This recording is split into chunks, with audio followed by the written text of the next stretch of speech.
Салам, Энвург компаниясы, мен Буркошев Кайратбек Садиралиевич, 1984 жылы туулганмын.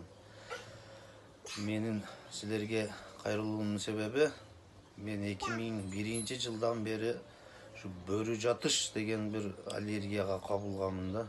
Неден кабылганмын өзүм да билбейм. Сууктан десем сууктан эмес, ысыктан десем ысыктан эмес. Бул аллергия 5 сезонный чыгат элечи. Кышта, жазда, жайда, суукта, ысыкта эч разница жок эдечи. Түнбү, күнбү, чаңда жүрөсүңбү, таза абада жүрөсүңбү, чыга берет эдечи. Бунун аркасынан кылбаган нерсем калбады, барбаган жерим калбады.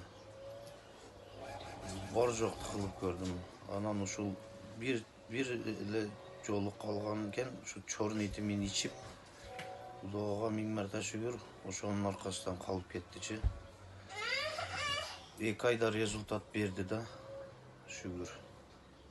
2020-жылдын август айында баштадым эде.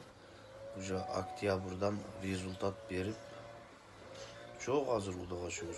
Диазенсиз жашоо жок эде. Азыр диазендин дамы кандай экенин билбей калдымчы. 2 айдан бери ичпейм.